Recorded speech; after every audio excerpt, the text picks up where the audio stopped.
because we had 2 cameras down there. The SD cards and the batteries are gone. So I ain't real sure what to think. Feels very awkward, I can tell you that. Boy, this is like a dang turkey hunt.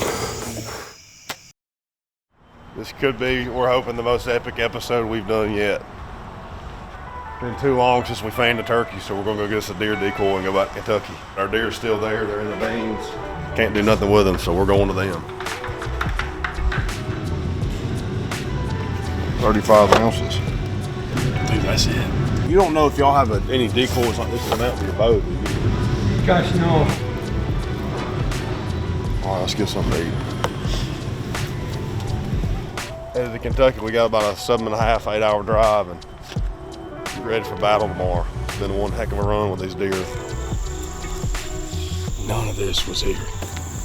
Bo's still up there. All the SD cards, because we had 2 cameras down there. The SD cards and the batteries are gone. So I ain't real sure what to think. I wouldn't understand why somebody would take your SD cards. I wish they would have taken the camera, to be honest with you. That Go Live's got a GPS tracker in it. I was kind of looking forward to getting up here and track it and see where it was, but got permission to be here, but obviously somebody ain't happy about it. Hit the deer, our deer's up, he's on his feet. Just what I was talking about. Why these hills roll, why it's been bulletproof, our entrance and exit. But Still got our sights set on these 2 deer. The ghost in the darkness down here in Kentucky. They're still been on camera. We're just taking a different approach this time. Instead of them waiting on them to come to us, we've been so close because it's been so late. We got footage of them at like 15 yards past shooting light.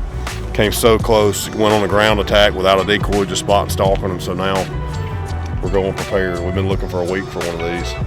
Got it done, so hopefully we can get it done in Kentucky. Round 3, 4, 5, or 6, whatever it is.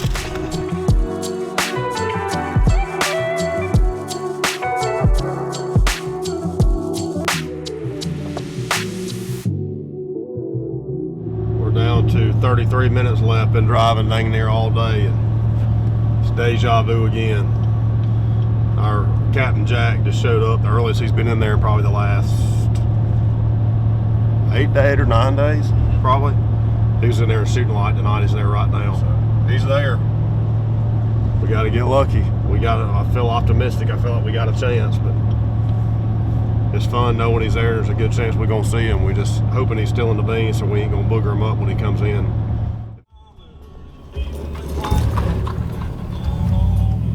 I got a feeling she does not have both Cephas going in the buggy.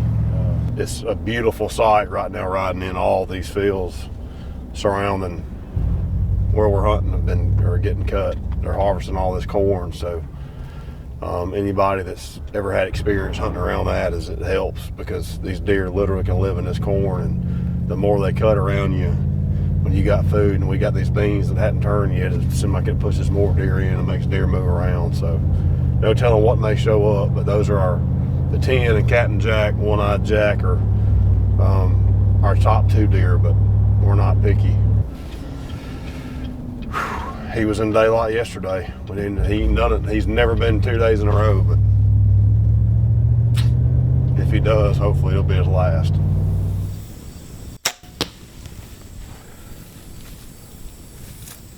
she's home, ain't she? Can't tell. Yeah, I'll shoot, crack one off at 20. Double check everything.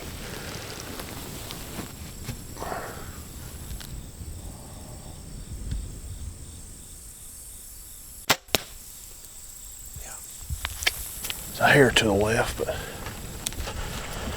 I'll take it. Get right there in that hole.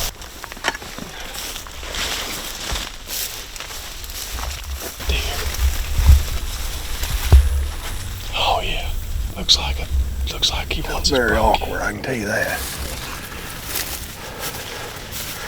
Going for broke, baby. You know, you see them mattress sales? Going down the side of the road, they have them big flyers up. Little mime out there, like free mattress. Buy one, get one free. There was some does on camera, but I was just slipping there and trying to get up there with this wind's pretty steady out of the south. They see us, so they're gonna think a carnival's coming to town. Just seen a fresh road walking in. wind's pretty steady, which good direction coming out of the south, but also helping cover our noise getting in there. It's pretty thick, but this is such a small wood lot, we gotta be careful. If he is in here, we think he's bedded in the beans, but if he is in here, we can't slip up there and I think we'll be good.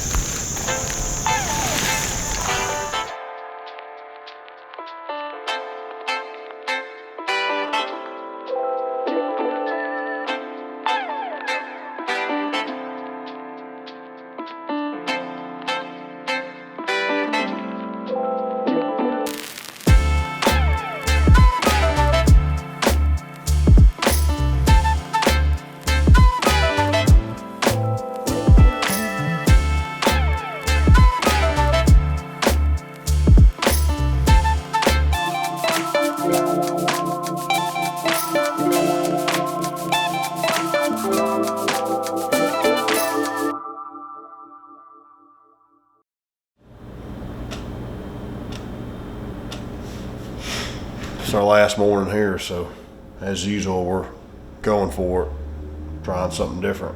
We've tried to glass these deer literally every angle we can and cannot see in there where they're bedding in these beans, if they're still bedding in the beans. But there's water close to us, so we know we've seen them actually go to water one time, so we're going in there as early as probably 2 hours before daylight now.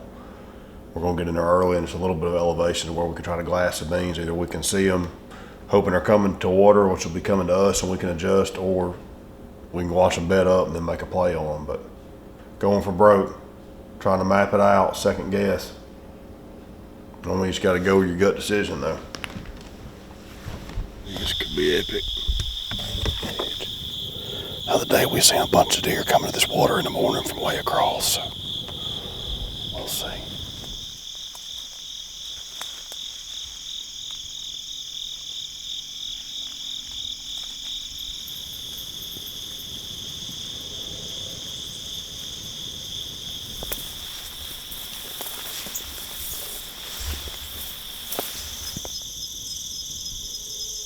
Slow, only doe and a fawn. Regroup and come back this evening, last afternoon.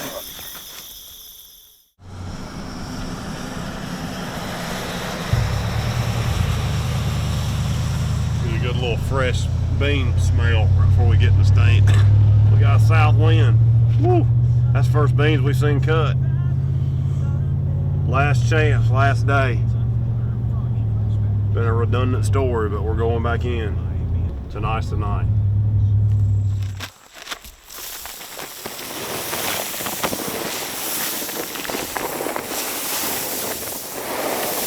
I actually woke up yesterday morning like 4 o'clock looking at Facebook, and Tony Seaman, our buddy in Iowa, started telling me how he does these mock scrapes. We're gonna hang one right here, use these scents on it and just soak it down. See if we get something going, and hopefully we kill them tonight and don't need it, but we got a pretty steady wind, so we were bulletproof last night. Them deer that was coming short off, I mean they were in our wind, but wasn't smelling sweet. The whole tree line over probably still smells like scent thief, but our pivot's coming this way too, I think, so this will be interesting. Not a deer on their feet yet. Super slow in the beans last night, so we're thinking maybe they're on these acorns in the woods, but the steady wind, I think we got in there pretty clean, so we'll see.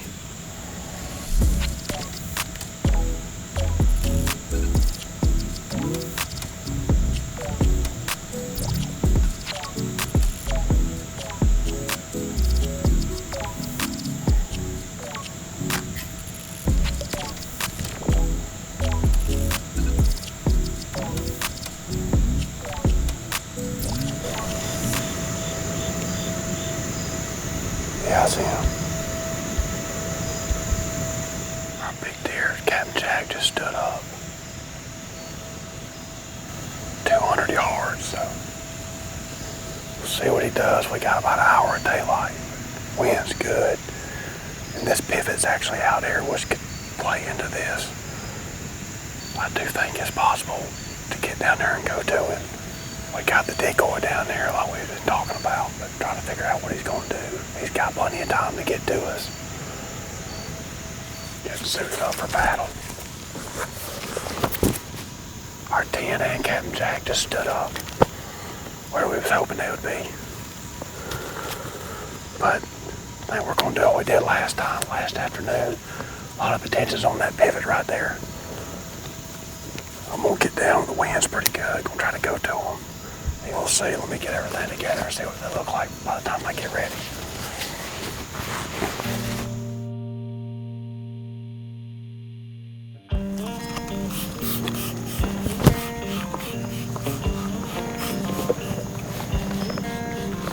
Only good thing saving us is this hill.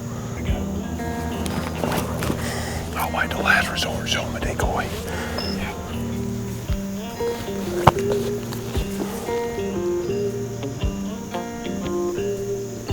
Same spot.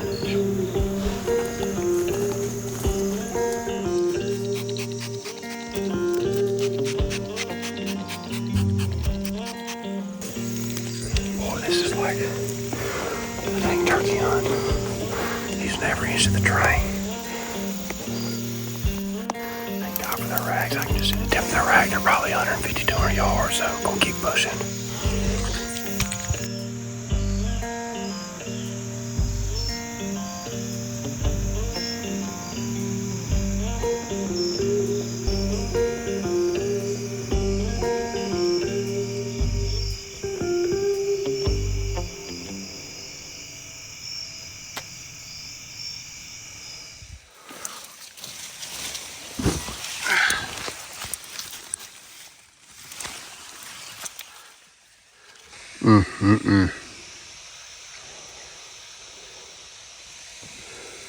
Oh me, oh my, what a night.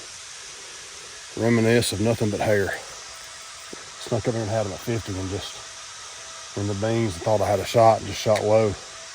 You can't see here, but I watched them 400 yards bounding, leaping, bounding over every time binoculars and ain't just cut fat on them. Oh man, Kentucky, you won again. True beatdown. We are back. Look at that. That's one of my hairs. We'll say I ain't seen nothing but white hair. I don't know, he was just shy of 50, but I had him best range I could get at 50, and then I got a little closer and the bean line was about, I don't know what Ethan saw, and I freaked out and didn't roll on Tacticam, so I could see about this much of his vitals above the beans, and I figured he was just under 50. If I hold my 50 at arc in there, man, it looked like it was tracking good, and then it was like a submarine dive through the beans and just whoosh. I think Ethan got footage of him. I sat there and watched him for what, 600 yards maybe. I mean, they were all bounding off and watched. They actually stopped. I don't know if you could see when they got past the pivot, they both stopped on top of that next hill in the beans, but I looked for blood out there. But I mean, like I said, we watched the deer after the shot, and there ain't nothing but just, I mean, it's literally like gristly fat, but we threw a Hail Mary. I'm soaking wet from sweat, from water. I walked the pivot for probably 100 yards, went underneath the pivot. I'm glad we got a chance. So, lights out in Kentucky. It's been one heck of a story. Thank everybody for following along this journey. It's been kind of a hodgepodge of an episode, but we're headed back to Georgia now. Ethan's going to hunt some in Georgia, and thank y'all. If y'all hadn't, please subscribe. We appreciate all the comments and everybody following along. We're just getting started with fat on there. Maybe we can come back and get them though, that'd be cool. Number 9 wasn't so lucky, huh?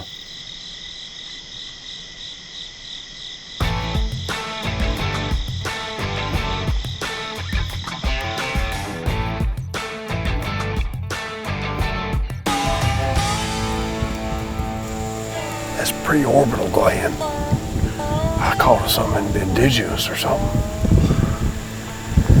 It's the pre-orbital gland.